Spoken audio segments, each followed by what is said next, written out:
Can we take the oxygen off? Of what's going on. Opportunity for social workers. Oh my gosh, like, is it hard? I'm like, yeah, I'm not going to tell you it's a walk in the park. He's like, well, I better go say hello or they're going to think I'm dead. We're humans. We're not robots.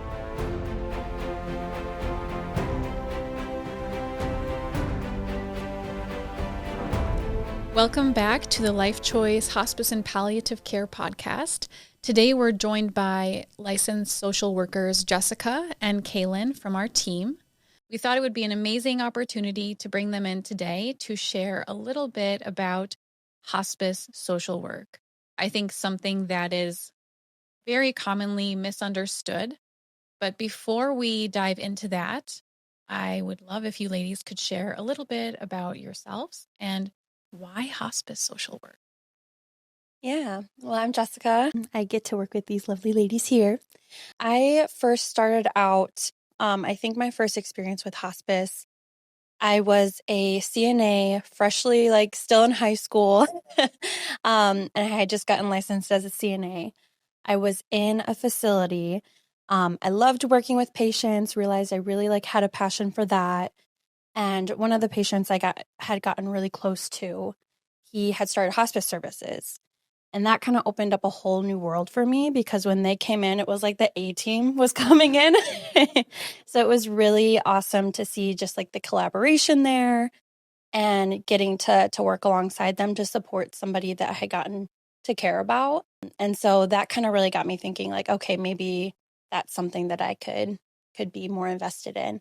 And then kind of a pattern of that throughout my life of then going to school for social work. Knew I wanted to do more gerontology, healthcare, but didn't quite know that I wanted to do hospice yet. And then because I had that CNA background, I had started caregiving for an older adult in my campus area. And she kind of became my pseudo grandma while I was at college.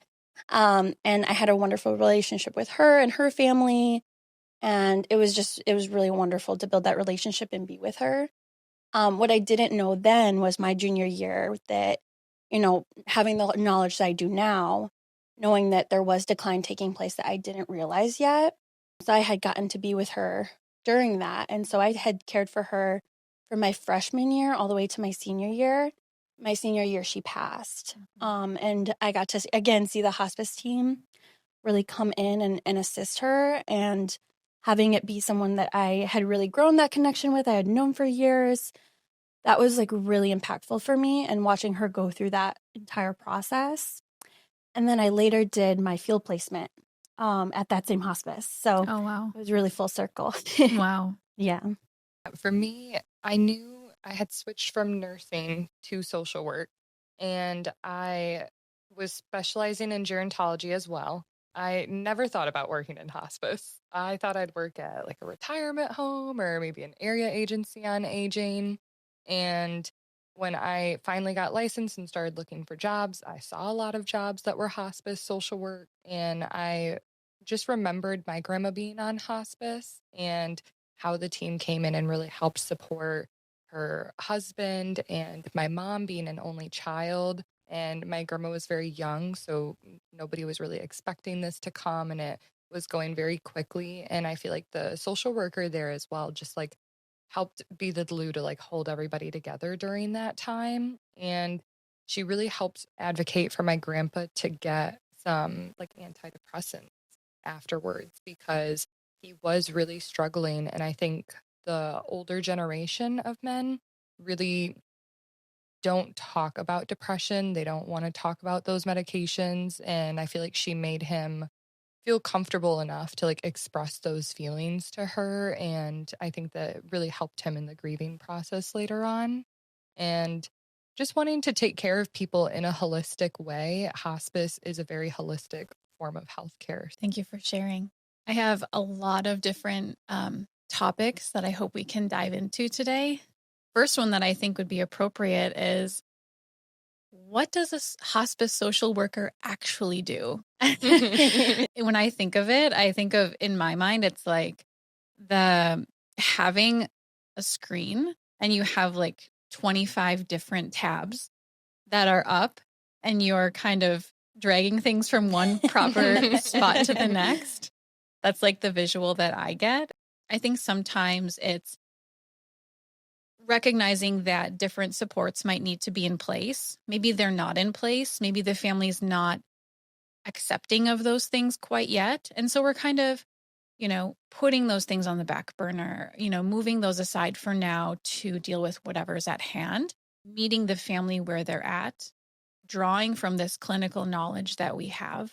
I mean, really trying to be a bridge between patients and whatever their goal is, whatever their family's goal is, with where we're at now, right? And kind of in the middle of that, working with an interdisciplinary team. And so I think it's a very unique opportunity for social workers to work within this larger team while also utilizing some of our clinical skills. Yeah, I think, I think there is a lot of misconceptions about like what we do and what we can help with. There's so many different facets of social workers too that like, everyone has kind of their own corner of social work. So I think especially when we're dealing with different populations, they sometimes have had different run-ins with different social workers. And so they have a kind of conceived idea of what we can do, that we're, there to catch somebody doing something they're not supposed to. And in hospice, they may not know fully what that looks like. I know sometimes families are like, well, are you gonna just let me, are you just gonna talk to me and tell me things are okay? Like pat me on the hand. Like, what does that really look like? And so I always kind of explain it as, it's an art and a science to it. There's a lot of practical supports that we help with, whether that's, documentation, advanced directives, funeral preparedness, a lot of those kinds of things to help prepare families, even in a gentle way if they're not quite ready to tackle all of that. But also just that emotional component too of supporting our patients, our families, making sure that their needs and concerns are being addressed.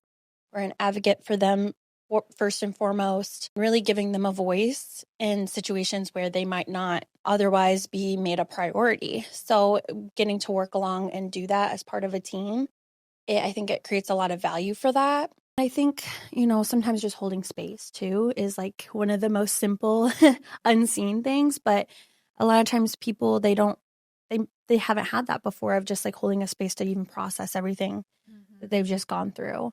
And as part of our team too, I think, we go into a lot of different settings with, we see a lot of different things in the home. Everybody lives a little bit differently than we do. And so sometimes it is just making, helping ourselves and our team be comfortable with the uncomfortable. I think that that's a role we play as well within our own interdisciplinary team. I always, talk about how hospice is a holistic healthcare practice, and we have this interdisciplinary team. And when we think of taking care of the entire person, we have the doctor, the nurse, the CNA that are there to take care of the physical body.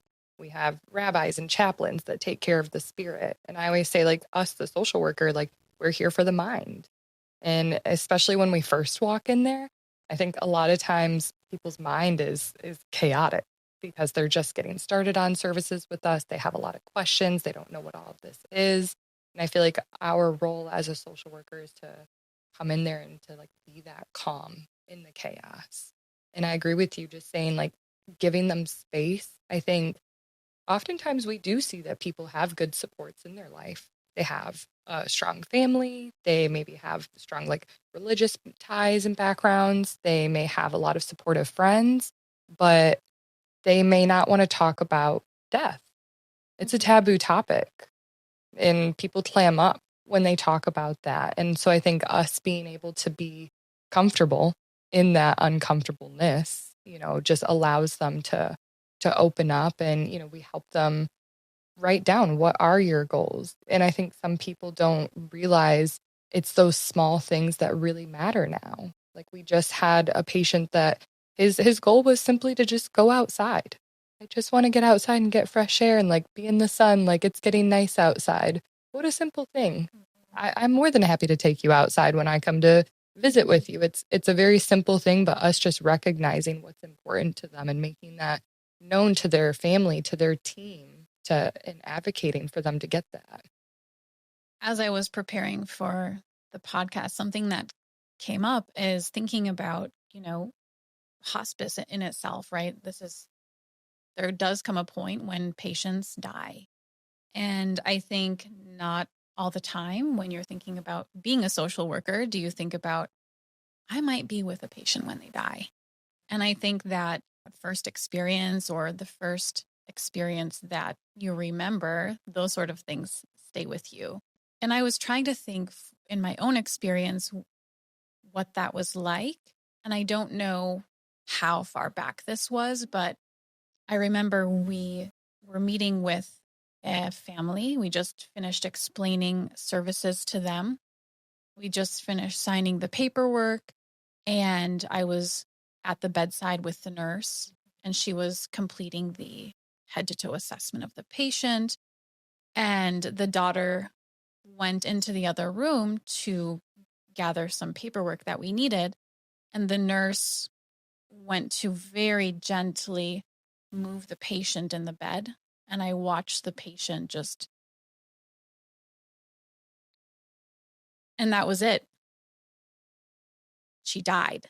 And I looked at the nurse and I was like, I think you just died. Like, the daughter, wasn't here. I was very concerned with how the daughter would respond. So, everything happened in such a short period of time. It was like within an hour, it was meeting with the family, working to establish rapport, gathering history, signing the paperwork, and then the patient died. And it was, okay, now we're on to bereavement, all within an hour. And I think every family is very individual in terms of how prepared they are for passing. This particular case, I think that the daughter had acknowledged and really understood that her mother was very, very sick. Obviously, I don't think she expected her to die then. But I think it just goes to show that you can have cases that all of this stuff is happening in a really short period of time. And I'm not sure when you ladies think about what that experience was like for you, or if anything comes to mind. Yeah, looking back, like on my first experience with a patient and family, I was very new in my career as a hospice social worker, and I was actually going to be shadowing with another social worker that was a part of that team at the time. And I went to meet her out at the house to do this visit. I was so excited. I was like, it's like one of the very first days I had started. And so I was just excited to go out to this visit, had done a little bit of chart review, but didn't know like the full workings of the situation. And I walk in, she was like running late. So she's like, just go ahead in without me. So I did. I was like, famous I last got word. it. She was like, the nurse is in there. You'll be fine. So I went in and I got in. I introduced myself to everyone. They're all beside the bed. The nurse is kind of like looking around, checking vitals a little bit. And as I got done introducing myself, the patient took her last breath. And just like that, I was like, oh my gosh, I'm in this kind of new situation. I, like you said, just met everybody. And at that point, there wasn't a whole lot to do other than, we confirmed funeral home and things like that. But I think what sticks with me about that situation was really, just being present with the family in that moment and kind of slowing things down so that they could have a minute to kind of process and breathe. And being able to normalize some things for them too, because at that point we were kind of in that waiting period of we were waiting for other family to be contacted. We were waiting for this other social worker to get there. We were, waiting for funeral home. And so it was in a home setting. So I think, a lot of times families don't always know what to do with that. And so there's this waiting period and you're like, can we sit on the bed with her? Can we, Right. can we take the oxygen off? Can we do those things to kind of bring some normalcy to the situation? And so I was able to thankfully, at least provide that. And then that helped me be comfortable Right. in a new situation with new people, but also recognizing like they're not worried right now if I'm nervous, or they're not noticing those things because they're having a life-changing experience right now. And I'm getting to bear witness to that. And it really brought me into the kind of the place of thinking and understanding of like, wow, I'm getting to be a part of this moment with them. And I get to help kind of make this a kind of a more not positive experience, but adding to that of like how we interact with this. What do we do with this? I can't, you can't undo that this loved one has passed. You can't fix that. But how can we make that as positive as possible? And so it did. It turned into the daughters were sitting on the bed. We were able to take oxygen and stuff off of her, off of their mom to make her look more presentable. The nurse was able to get her cleaned up, and we kind of just all worked together to make that a setting for them that was, as pleasant as possible. And they reminisced, and I got to hear stories and encourage that, and we did that up until the funeral home got there. So it was, not exactly what I walked in expecting. And, kind of made do with, not having a lot to go off of, knowing them. But I got to walk away having learned so much about their family and who this person was and getting to honor that it was really special. And so I always kind of think back to that situation of, because I think sometimes too, like in helping professions, our brains automatically go to, okay, what can I do? What can I fix? And sometimes there's nothing to fix. It really is, just kind of like we talked about, holding that space and bringing kind of that tension and energy down of like, okay, like there's not that next thing to do right now. We really are just maybe waiting or processing that this just happened, and having sometimes a person who is just can be that calm and recognize that, this, this is hard. This is not easy. So I always kind of think about that when situations like that arise, especially if they're unexpected or quicker than we anticipate. Right. And kind of staying curious about the person's experience, right? Not assuming that they would feel this way or this way, but really working to understand where are you at right now, right? Not, oh my goodness, the person must feel sad or they must feel, one way or the other. And it could be a whole messy, that's usually what it is. Yeah, right. And not one person reacts the same way, and there's no right or wrong way to respond. So one family whose ideal situation is they want to sit on the bed and reminisce and talk. Right. Another family, maybe they need to go for a walk and leave the room. And so it really is responding and adapting to, whatever's needed in that moment. Absolutely. I know the first death visit that I had attended, I was in a facility and one of the patients had passed. So they were like, could you please, go? Like the caregiver is there and she doesn't know what to do. And so I walked in and I already knew that they had just passed, but I mean, they probably passed like within 10 or 15 minutes. Like it was very, very recent. And the caregiver was just like distraught. She was like, oh, like I called you guys, but like, I don't know what else to do. Like, should I do this? And I was just like, let's just sit for a minute, and I just kind of talked to her about, what happened and what was she feeling and like, what energies do you feel are here? Like, what do you think was happening for that loved one that just passed? What's happening for you and what's happening just here in this space? And just really reminded her that like just being present during that time is so important. And it is important for us to try to sit in that moment of uncomfortableness and not just go right into do mode. Because when we do that, we're not allowing ourselves to process and to grieve. We're kind of ignoring all of those feelings that come up. So I just like encourage her and I just sat with her until, the next round of people came in. Cause she was alone and she felt uncomfortable being in the room with not the person she was taking care of, but now it's like a body and she felt uncomfortable sitting in there with it. And so just sitting with her, allowing her that space to just feel what she was feeling.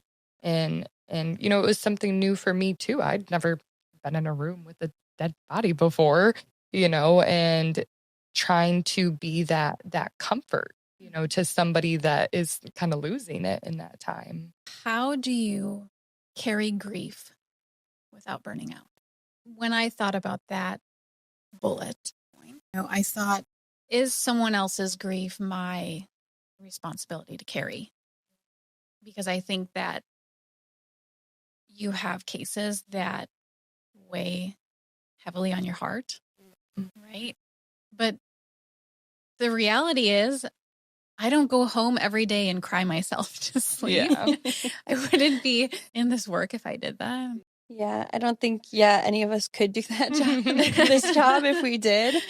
I mean, certainly there's certain people that stick with you more than others, but I think every grief and every loss is different, and so it looks different and it feels different. And I think, especially, throughout a year, we care for so many different families and patients. And I mean, it can and will add up to a lot.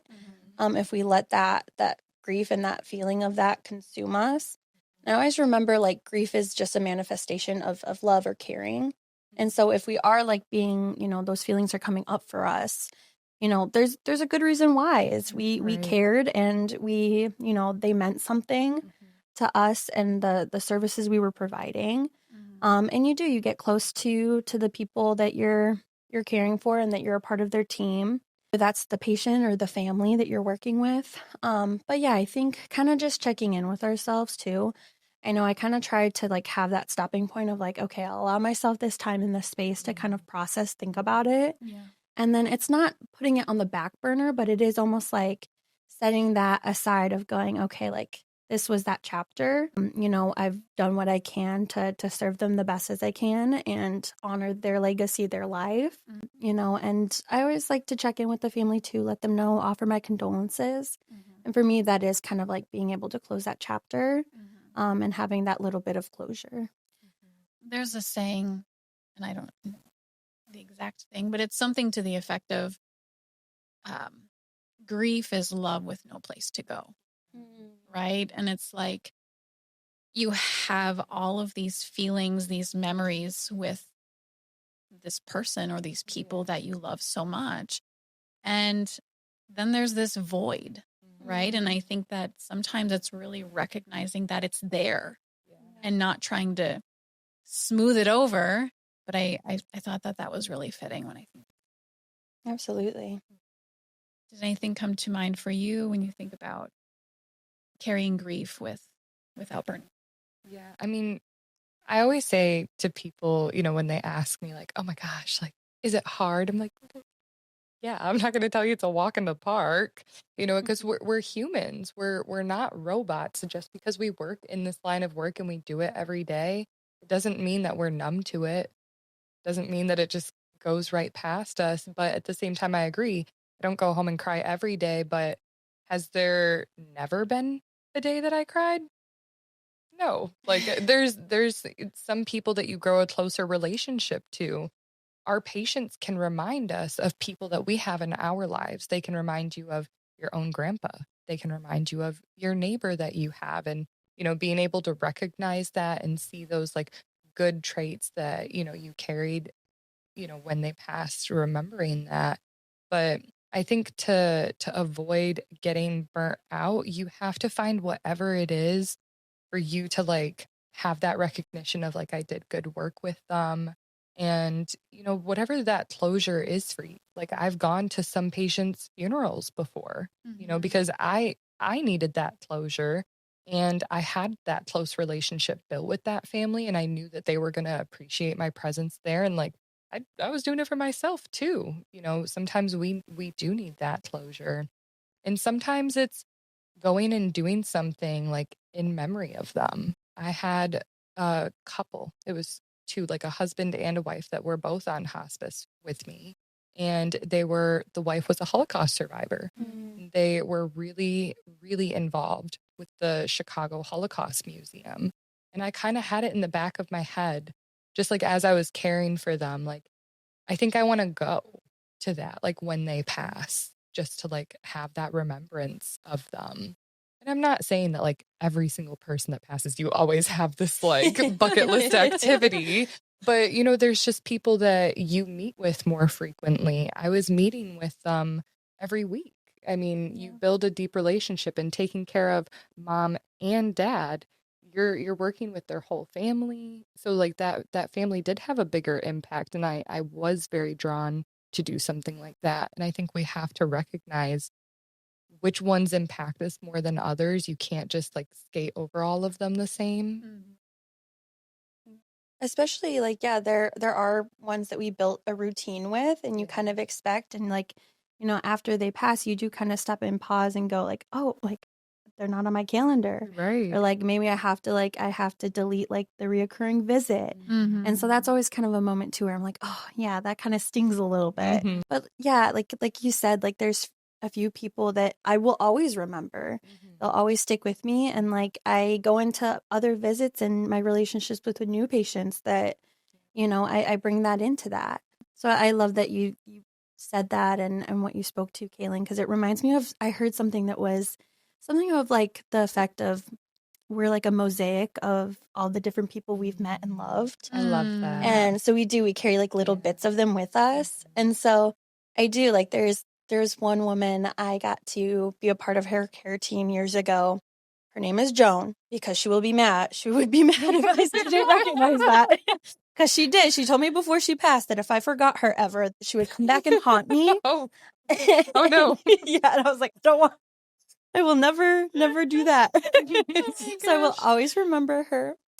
But I spent so much time with her, and she made me promise that one day that her husband who had passed, me and my husband, we would all have an ice cream party. Because once a week when I would see her, we would have ice cream Sundays together because that was her favorite thing.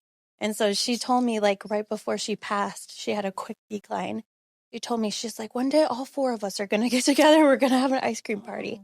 And I fully believe her. So I always, I think that, there are certain things. And so like sometimes I'll think about her when I have an ice cream sundae or, just little things that remind us of people. It's the way we get to honor them. And they're thoughts that come and go, and I think that it's okay to like be reminded of that, but like recognize that as like, oh, like I must have really cared for them for me to remember that woman 2 years later, when I'm eating a cup of ice cream, like, wow, I can't believe we were able to like share that time together. And then you go about eating your ice cream and the rest of your day, but you don't sit in that. And I think that that's where we can turn into the burnout when, okay, we thought about, something that reminded us of them. And then we just sit there for half an hour and turn the sad songs on and dwell in it, and I like what you said, Jess, about putting a timer on. Like, I will let myself think about this because I do need to process this, but you know what? I got 10 minutes. And I can think about it wholeheartedly, be focused on this, and then realize like I have to keep going. We can't just dwell.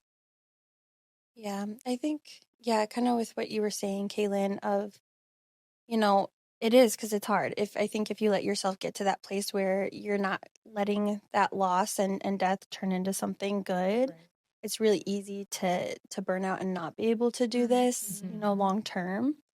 I think it can be a really beautiful thing if we let it be. And I think hospice in general, everyone always has like one of two reactions when they tell you, when they ask you what you do and you say a hospice. And I'm like, okay, I either have to prepare them to be like, okay with it. Like, I'm happy with my decision. Trust me.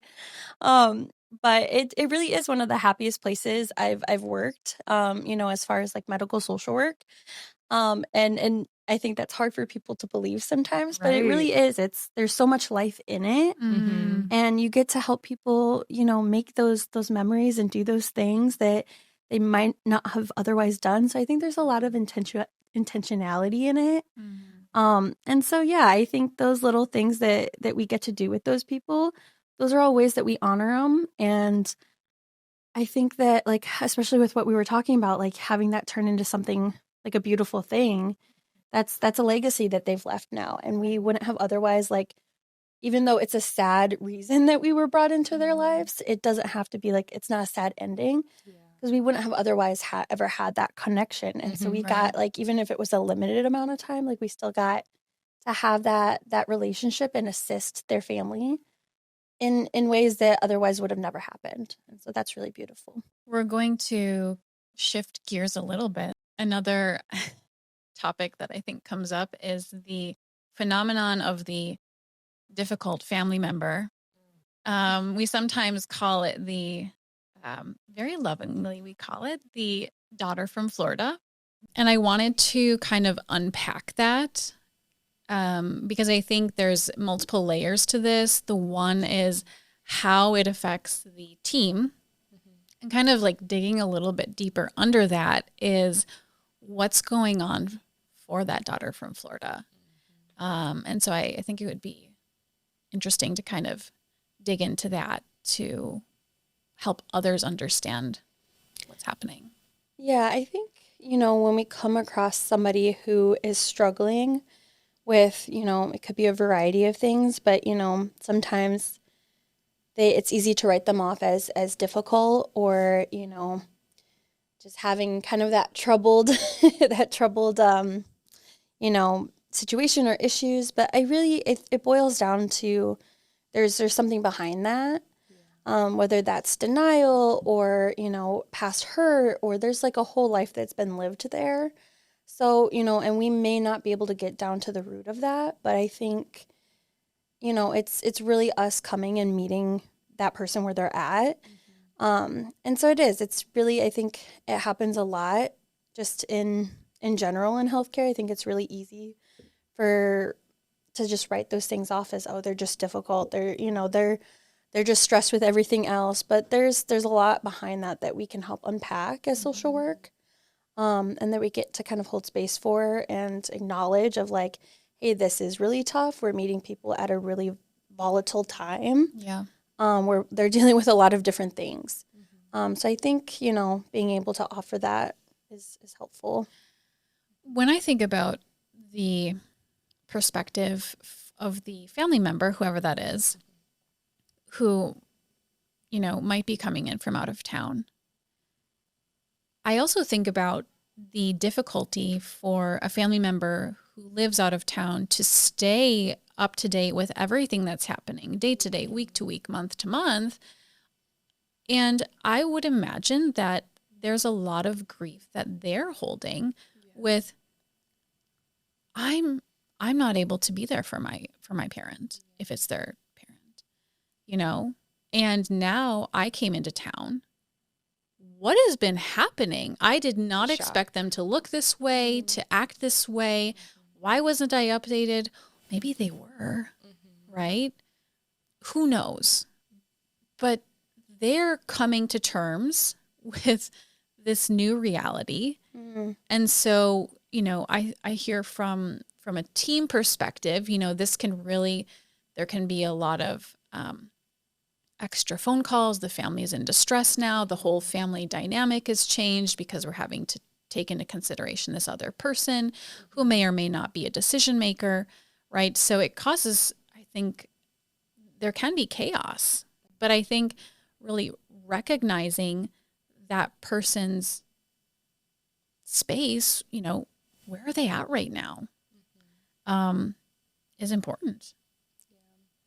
I often think that those people that come into the mix and start barking, up a tree that they were, not at for quite some time, I often think of the sense of control. I think in those chaotic times, people often just want to feel like they're in control of something. And often those family members that were, maybe out of state or they lived a little further away, when they would come to see mom always perked up and was chippy and cheery with them on their visits. So it's almost like hard for them to believe their siblings when their siblings are saying like, oh, mom's really not doing good. Oh, I just signed mom onto hospice. They can think like, why? Like she was fine when I saw her last time. And yeah, like people can have good days and bad days. And I think for family that are out of town, when they come in, often you are going to find a patient on a good day because they're so happy to see you. And I think they don't always get a very accurate representation of what's really going on. And then if they do come into town because, mom's now on hospice and they see something that they weren't expecting to see, they're losing it. And they didn't have that control and these decision-making, abilities. And now that they're here, it's like they want to like get that grip onto something. And I think as a team, we can often take it as like, well, where have they been? And like, they're not the decision maker and like they're stirring up trouble, but when we think about hospice is the one type of healthcare that does not just take care of patients. We're here to take care of their family members as well. And not just the power of attorney, not just the decision maker, their entire family. And it's our job to help them find that, and maybe it's helping them find like those small things that they can have control over just to give them something. But I think often it comes from them just like being scared. I think loss of control is a really, really big theme that we see, whether it's with the patient or the family. I mean, I think understandably so, it's present, right? Yeah. The next thing I wanted to touch on is when patient wishes conflict with family wishes. I think that's more common than people realize sometimes. I think it's tricky because I think, most families, you obviously are going in with good intentions. You want the best for your loved one, but also people are allowed to make different decisions than we would. People are allowed to make bad decisions or unsafe ones. And so that gets really complicated when family sees something different as the answer or the solution, or, just also wanting them to do something different. And so I think that happens a lot too, with people who are new on service with hospice.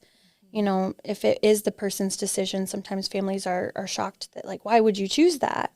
But it's tricky, trying to make that make sense for someone who hasn't been in that. They didn't experience the treatments and all that goes into that.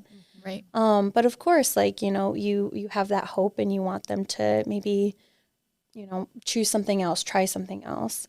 But I think as social workers, our role in that, like we get to help kind of help them process that and get to a place of accepting of, okay, even if this isn't something that I would choose for myself, I'm going to do my best to honor, their wishes.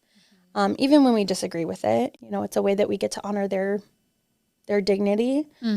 Finding ways, I think, to like help them cope with that after that person's gone, I think is a big thing of like, okay, maybe I was going along with things while mom or dad was here, but now that they've passed, how do I reconcile with that? Right. And so that's something that we get to do as social work and, as part of like helping through that bereavement as well. So helping them kind of get to that place of being okay with those decisions. Yeah, I think that it's much easier said than done to support someone's decisions that you don't agree with. And I think that when families are able to do that for a loved one, it's incredible, because there's a lot of decisions to be made. Right. And as you were saying, Jessica, it's people can make bad decisions. Maybe to them it's not a bad decision. Maybe it's just my perspective. The way that someone chooses to live might be very different from the way that you choose to live. We speak to adult protective service workers who would say the same thing. People can make their own choices if they are decisional. And how do we do what we can to establish rapport with a patient so that they can trust us? And how can we meet in the middle, right? How can we find some form of compromise to help in ways that the patient finds meaningful, right? Because it's not about what we find meaningful. What is the patient's goal? And I think oftentimes it can be that vice versa situation of like, it's the family member that wants the patient to do X, Y, Z. And I think it is our job to bring that educational piece here to explain like, hey, hospice is a very different type of healthcare.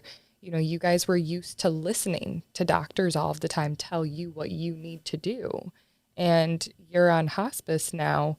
We're here asking you, what do you want to do? It's different. We're shifting that. And I think family members, they still want their loved one to walk. They still want them to eat 3 meals a day. They still want them to go to activities and be up all day long and not take naps. And sometimes we have these patients that are like, yeah, I did live a very active lifestyle and I did do all that stuff for a really long time, but girl, I'm tired. I don't want to do it anymore.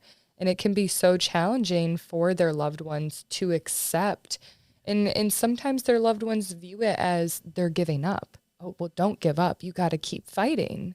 But these people are just tired and they are in acceptance of what's going on in their body. You don't have to push buttons to make yourself enter the dying process. Our body knows how to do this. It knows what needs to happen. And I think when people's minds are starting to get into congruence with what's going on in their body, like that's a really beautiful and great thing.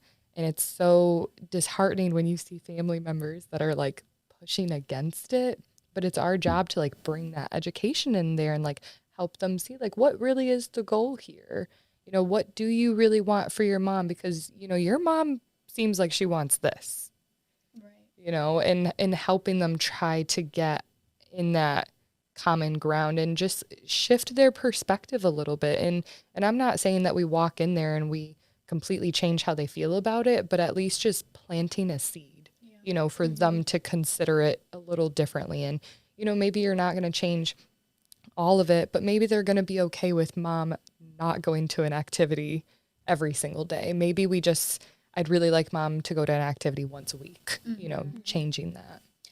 Yeah, and I think you're absolutely like right. I think sometimes families don't always talk about those things, or it's kind of just that little bit of back and forth of like, mom, I need you to do this so that you can, X, Y, Z. Yeah. And they're just like, I'm, 80 years old. I'm going to do whatever I want. I've earned it. I'm retired. Which and both are correct. Both can be right. And I think usually, when you really get to the bottom of things, that why is usually the same of like, they both care. They both almost a lot of the times want similar things. Yeah. We're just disagreeing on how to get there. And that's not a bad thing. Right. But it's figuring out like, how can we hold space for both? Can we like you said, Sarah, find that mutual ground and kind of find something that works for both, or at least bringing voice to like, okay, if they really are like, we can't get on that same page, like what's that why behind there? Yeah. And helping articulate that in a way that at least we're expressing that. How has this work changed your view on life and your priorities? I would say it has brought a focus to relationships in my life, family, friends, loved ones, my husband. I think the way, when you're working with end of life and your focus is on that, I think it makes you more intentional and more aware that things are temporary. I think it makes everything almost more important and then less important all at the same time. So those little things that like feel like they're such a big deal now, I like sometimes will think about, I'm like, when I am at the end of my time and, hopefully I've lived, a full life. Is this going to be the thing that I'm reflecting back on? Probably not. Probably not, because it's not the same things that I'm hearing from people that I'm getting to work with. Exactly. They focus on, their relationships with loved ones, the good memories that they had. They're not telling me about, that thing that happened when they were 21 at that first job that they had, So it kind of shifts that perspective of like what's important, I would say. Which is a good reminder. I think it makes you more intentional with what you do with your time and where you focus that energy. I think for me, a big takeaway, and I feel like I caught on very, very quickly, was just like tomorrow is not promised. Because we have patients that come on to hospice services that we think, oh, they'll be around for a little while, at least like a few months. And then you hear like over the weekend that they passed and you're like, oh, gosh, like in us as a hospice, we didn't see that coming. And it really makes you see like nobody knows what's going to happen. And I had started working in hospice in February, had training for a little while, and I only have one grandparent left. And I remember he always wanted to go to Alaska. He talked about it a lot. He would always watch like the National Geographic shows, like of all the salmon fishing. And I had it in the back of my mind for years that like, oh, it'd be so cool to take my grandpa to go to Alaska. But I was young and I like traveling. So I would each year plan a vacation for myself, for me to go with my friends. And when I started my hospice job, I was like, oh no, like that's not a, we'll do that one day. Like I need to do that right now. And we went that September. Like I made it happen because I was just thinking like, you know, my grandpa's not dying, but I see the decline that he's had just in the past few years. And like, if I wait until next year, is he going to be able to go salmon fishing? That's what he wants to go to Alaska for. And like, what would the point be of going if he couldn't do what he wanted to do there? And it was such a wonderful experience for us. It's something that like, I know I'm going to have forever. And yeah, I think that this type of work just makes you realize like you don't know what's going to happen in the future. You see what's important to you, those family members that you still have. You know, like a lot of people my age don't have any grandparents right now. And, you know, recognizing like, dang, this is the last one I got. And, you know, I'm an adult and can have these memories built with him. And, you know, spending time with your family, I think, again, with what you said is like, you see what's important and what is really not at the same time. And it makes you move differently. It makes you, you know, it's so cheesy, but like it does make you smell the roses. Like it makes you appreciate more of those little things in life. I think it really helps to clear away some of the stuff that really doesn't matter. Yeah. I think it's a very interesting perspective to have working in this field. And sometimes you talk to other people and of course I don't say anything, but I'm thinking like, your parking ticket was like not a big deal. How was your day? My day was great. Not even going to go into it. And I think just, knowing that sometimes people will not be able to relate to your experience. And I think that that's okay too, which I think speaks to needing to find, you know, that space within your team, whatever that is, if it's with your therapist, whoever it's with, to really connect with people who can understand the inner workings day to day of this work. You know, I think that sometimes patients do pass, like Kaylin was saying, and, you know, some people on the team are like, oh my gosh. And then another person is like, they were on hospice. What did you think? And it's like, you know, well, I didn't expect them to go that fast, right? And I think we develop in our own mind what that may look like for a patient. None of us have a crystal ball, but I think we oftentimes feel like, wow, I didn't expect it to be so quick. Right. But yeah, in terms of my own relationships, I think that you look at things and know that so much can change in a year. Mm-hmm. And you look back at patients that you've helped to care for and the stories that those families have shared with you, and it really helps to change your priorities. And this isn't to say that day to day we're not normal humans who get frustrated about things that parking tickets are not important. I would be probably mad in that moment too. But I think you see the bigger picture, which is a gift. The switching modes, humor in hospice. Oh, there's plenty. It's so needed. I think that outside of the hospice world, I think that some people wouldn't necessarily understand the humor, but I feel like without it, it'd be way too hard. Absolutely. Way too hard. And I wasn't sure if you ladies had anything you wanted to add to that. Yeah, I think a lot of times people are surprised, you know, when they get on service that their team is, you know, joyful, that we're bubbly, that, you know, I think a lot of people too, when you tell them that you work in this field, they're they're kind of surprised by that because they're like, how are you able to do that? How are you able to like hold both? I think to a lot of people that is odd, but it is. I think it's a way for us to cope, and also it's it's very normal. It's, this is our job and what we do, but you also do it with all of the full range of emotions. And we also get to be, yes, we're dealing with like some heaviness in our line of work, but there's also a lot of ways that we get to be really creative. And some of those things, there is a lot of humor in it. We get to do and have, I like, for example, like I don't know any other job in the world that I would be able to care plan to be able to bring somebody a nice cold Miller Lite, which has happened. So like there's not a lot of places you would get to do that and get paid to do it. So it's pretty special. Yeah, I think that humor is very, very important working in hospice. And I think for a lot of people, humor is a coping mechanism. When people are uncomfortable, and most people are uncomfortable with death, and people turn to humor to help cope with it. And I'll never forget, I was like brand new going out to meet my patients for the first time, and just kind of like, figuring out where you at, like what's been going on, like what got you here.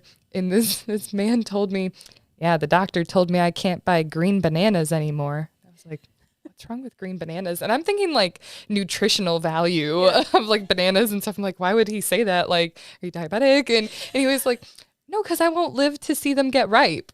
And I was like, oh my God. And I was so taken aback because I think I was walking in there with a very like serious professional, kind of like mannerism to myself. And then I was just like, it's not that deep. It's not that deep. Like some people have some good jokes, and you got to roll with it, and it's more fun that way. You can't be too serious about it all the time. Like you really can't. And I love when I get to see patients, and like the first thing that they do when I walk in the room is they order me to go get them some ice cream. I'm like, I'll grab 2. We'll have some together. That sounds like a nice time. But you have to appreciate like those little things. And I think with the family members too, especially when people have dementia, I think a lot of family members get overwhelmed, especially when somebody asks the same question over and over and over and over. And I'll tell them, like, get creative with it, little white lies don't hurt at this point, like enjoy it and like make your fun in it, because it's going to be like the same result for them. But like have your little bit of fun with it. You have to find a lighthearted way to keep doing this. And I think humor is very important. We all need it. I'm thinking of 2 stories. One, when you're speaking of patients with dementia, we have a patient who was having some difficulty at night and keeping his wife up. And she's like, one night I went into his room and I couldn't find him. And she's looking in the bed. She's like searching around and she sees his sweatshirt, and she saw he was trying to put his sweatshirt back on, but was like, couldn't. So he was trying to put his head through the armhole. She's like, all I could see was his eye. And she started laughing and he started laughing. Aww. And she said like, it was so bittersweet. But the fact that they were both able to laugh together was like, it's such a visual image for me I loved that they were able to find that moment. Because I think it's those day-to-day things that really are the big things.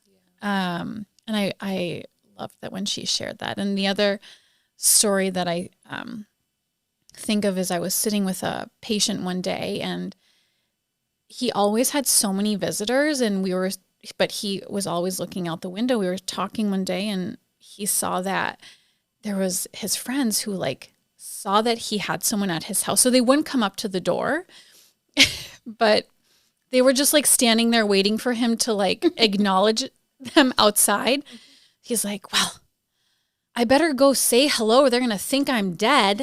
So he's like, can barely get up from the chair, but he musters the ability to like stand up from the chair, whips open the door. He's like, hello. Like you would think nothing was wrong with him. And like, he's like, I gotta go. My social worker's here. He shuts the door, like collapses back into the chair. He's like, like thinking you didn't have to do that. But it was such a funny moment that he was like, I better go say hello. They're going to think I'm dead. I'm like, so we definitely do remember those moments too. And I think that also helps to break apart the sadness and the grief and all of the other stuff that can really weigh you down. Before we part, I wanted to, any thoughts or words of wisdom that you want to share with those who are listening? I would say just kind of like what we were just talking about is that, find the humor in hard things. I think and share and tell those stories. That's one of my favorite things about being able to do the job that we do is hearing from these people who have typically they've lived full lives before we're meeting them. Yes. And they have had, an array of things that they've gotten to reflect and look back on. And knowing that they're have a terminal illness, I think the combination of the two gives a really interesting perspective and confidence to them that when we're earlier in our life, we don't have. And I think that that's given me a very deep appreciation for that. I'm like, I want to have the confidence of a 80-year-old woman who has lived her life and does not care what tomorrow looks like.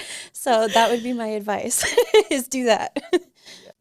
I would say, I think like a lot of times people just, they're so conflicted and they feel so lost and they just don't know what to do. And I just love to tell people like your presence just matters so much in that time. Like you can feel somebody staring at you from behind.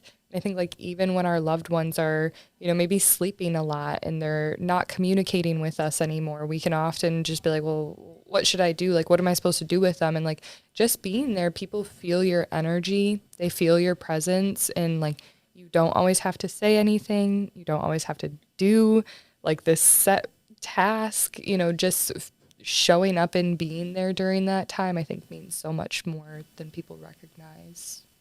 Thank you for sharing. And thank you for listening.